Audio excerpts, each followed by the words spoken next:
like a wallet chain for your brain. This is the Necessary Podcast. Ooh, yeah. We love that music from our good friend Papa Beard Beats. Hey, good morning, everyone. It's your host, Gumball Head, with another episode of the Normal Isn't Necessary podcast. Stopping in November 15th, opening day of deer season in the state of Michigan. Shotgun season opens up today, a holiday to many, including myself. And we are not deer hunting this year. We are working. It's a side work Saturday, something that we've been kind of enjoying doing because it means that we get to work. We get to keep things going, and we get to keep tummies full in our household. So hope everybody's doing well. We've had a very productive week here at the Normal Isn't Necessary podcast. Last night we interviewed a guest, a band out of Denver, Colorado, a pop punk band called Capture This. Great group of people, and had some really good conversation with them. Zach, Alex, and Leah and Andrew. Great group of people, and Leah, man, she's got a cool voice. It's weird how so far we are 2 for 2. Number 1 with female vocalists with 4 letters in their name, and number 2 with them being okay with my disdain for the conversation when it comes to female lyricists. These 2 ladies have really started to kind of change my look at things. Again, as I explained to Leah and Allie, both female vocals, hard for my ears. Doesn't mean that they suck. It's just hard for my ears.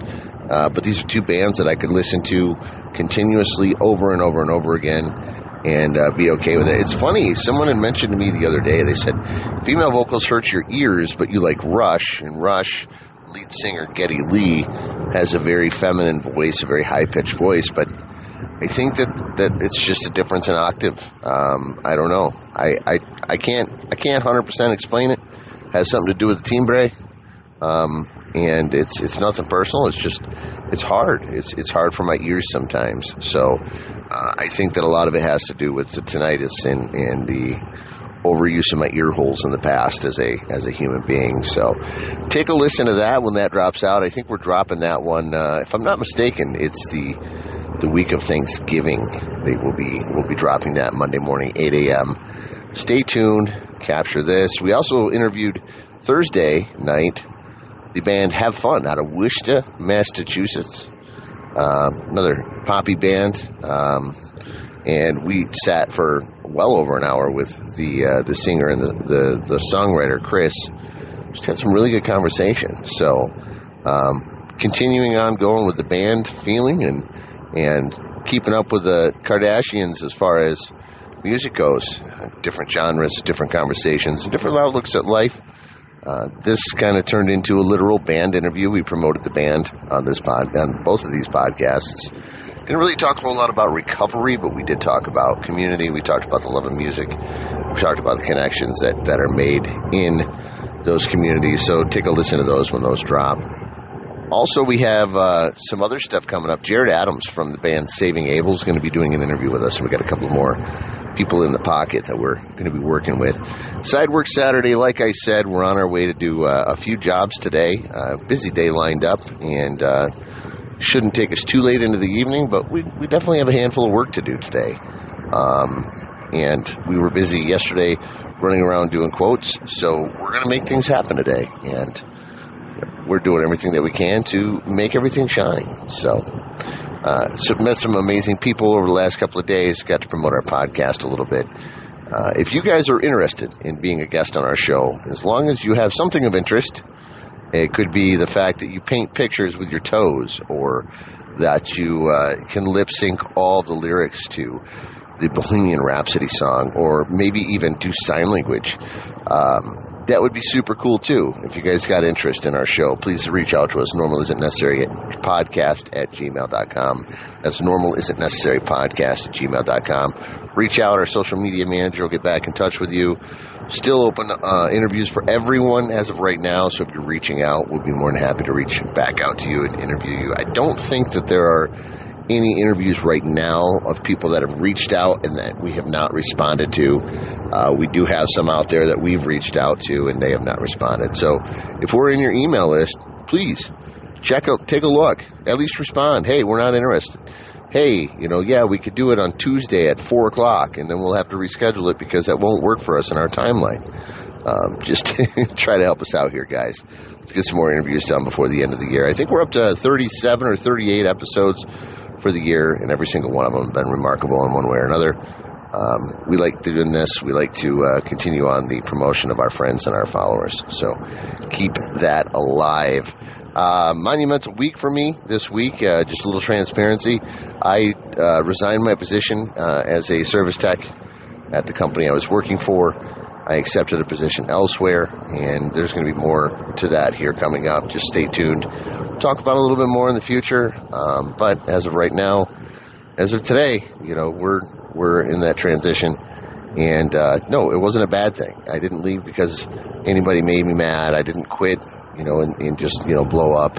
It was one of those things where I actually was pretty emotional when I left. And, my manager, she didn't show much emotion, but she's a tough chick. So it wasn't that she was not sad to see me go, but she also understood that I'm doing this for the safety and the mental health of myself and the family. So nothing bad there, just a overwhelming workload and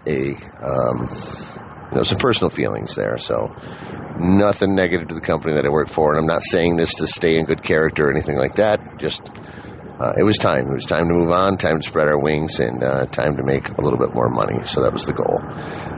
Hope everybody's got big plans this weekend. Sounds like there's some really big football games going on. I haven't watched any football this year. Not really. I caught a couple of glimpses of the Patriots game. I heard Ron Gronkowski. Is that his name? I just know him as Gronk. I know Gronk is coming back for one more game if he hasn't already, so that he can retire a New England Patriot. And, he probably won't even play. He'll dress for the game, show up on the sidelines, be on the team for, maybe run a play or two, and then that's it. He's done. So, but be interesting to see how that pans out. It's weird in the world of sports how they have that ability to kind of manipulate things. And, I saw a funny video the other day of a guy that I don't know if it's one of those internet series movies or whatever, but this guy was late for his final exam, and if he did not make this exam, he was not going to get to graduate from college that year. And it turned out he showed up hours late. The instructor pulled him into his office, or actually he went to his instructor's office, and his professor said to him, what time was it scheduled for? He said 9 o'clock. And he's like, and why weren't you here? And so the conversation kind of went on, and the professor was like, look, first of all, just for once, I've been doing this a long time. Just be honest with me. I've been doing this a long time. I've heard all the excuses, everything. Just tell me the truth. The guy said to him, to be 100%, sorry, there was a sneeze loading there. He said to be 100% transparent with you, I wrote down the wrong time.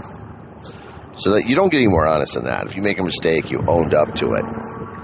And the professor looked at him and said, sounds like your responsibility and not mine. He said, look, if I don't take this exam, I'm not going to graduate. The professor said, you can graduate next fall. So this kid's graduation was in the hands of his professor. And the kid persevered. And he went out and he had found his professor at lunch. He had talked to his professor on the street. Borderline stalking, of course, just trying to get what he wanted. Then he stood out on the professor's lawn. The professor says, come here tomorrow and, be in my, and this is after an entire day process. The professor finally had enough and said, fine, be in my office tomorrow morning, 11 a.m., take this exam. You got to get an 85 to graduate. And the guy was like, and he's like, fine, 75. And then it started raining. The clip cut out. It was entertaining. It was educational to an extent. But most of all, there was a lot of humor in that, and there was a lot of information in that. The humor came from, all of the concepts and the ideas that this guy tried to make sure that he could get his point across and show how important something was to somebody. And not only that, but he manipulated the concept and the thought of that professor in order to allow him to have the ability to convince him that he was worthy of this exam, he was worthy of taking this class. On the other side, it showed the compassion and empathy and probably true annoyance of the professor finally caving in and allowing this student to come in and take this exam. And it's kind of one of those things where it's like, okay, well, where do we draw the line? Where do we stop that pressure? Where do we stop, pushing all these things and kind of, what do we gotta do? And on the other side, how much are we allowed to allow ourselves to receive in pushing? Now, this professor could have very easily called the police, had the guy removed from his property, being a nuisance, public nuisance, whatever. But he didn't. He just kind of let him go. And finally he had enough. And he's just like, all right, cool, whatever. We'll just make it happen tomorrow. Let's just be there, Monday morning. How many times in our life do we do stuff like that? How often do we put in that effort in order to overcome some of those negative adversities in our life to receive what we want? Well, if you're extremely compassionate about something, you're going to put a lot of effort into something.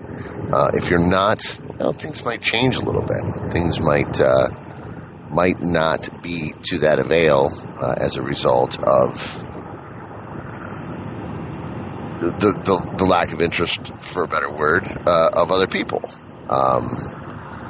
And it's kind of one of those things where it's like we've put out a lot of podcasts this year. We've put out a lot of information. We put out a lot of guests. We put out a lot of comparison and complaints and love. We put out a lot of empathy. We've put out a lot of understanding, and we put out a lot of educational ways to approach different avenues in life and different adversities that have come our way. And the more we talk to people, the more we start to see those things become truth. They become truth. And it's when we end our Get to Know You series, a majority of our guests, we always say, hey, is there any information or any advice that you'd like to give to people out there, or any advice that's stuck with you over a period of time or your lifetime or whatever that you might want to share with the guests and might help them out? And everybody's got some word of wisdom, some way of connecting with the community that they're addressing, even though we're talking to a box. We're talking into a box in hopes that somebody opens that box and listens to it. But the amount of people that have said either keep going or some iteration or form of keep going is amazing. Perseverance, that's what it really boils down to. Persevere, overcome, adapt, change your overcome that adversity in one way or another. It doesn't matter how you do it. The problem is the majority of people out there don't know how to do that. They don't know how to overcome that adversity because we're looking at it in a linear way and we're taking advice from people that have never been faced with those challenges before. The concept behind the Normal Isn't Necessary podcast boils right down to that very last part I said. There are so many people out there in the community, in the world, and in society that have faced adversity and they don't know how to overcome that or adapt because they don't know what questions to ask Google. They don't know what to ask ChatGPT or whatever these other AI programs are that are out there. They don't know how to ask that question to get the answer that they want. So we created a podcast that gives you just that answer. If you're not sure how to solve a problem or overcome adversity in a certain way, it may not even be the exact same situation that you're facing, but the information might be involved in one of our podcasts. So we urge you to continue to listen. We urge you to continue to comment, share information, continue to share out our podcast. Please continue to just support us. We love our supporters. Our supporters would not be what they are if it wasn't for continued success with our show, and we would not continue to be successful if it wasn't for our supporters. Share that information, guys. Don't gatekeep. And we ask everybody to just stay strong, stay focused, stay sober. We say much love. We really mean it. And in the words of Together Light, stay safe out there, everyone. We will see you all soon. Much love.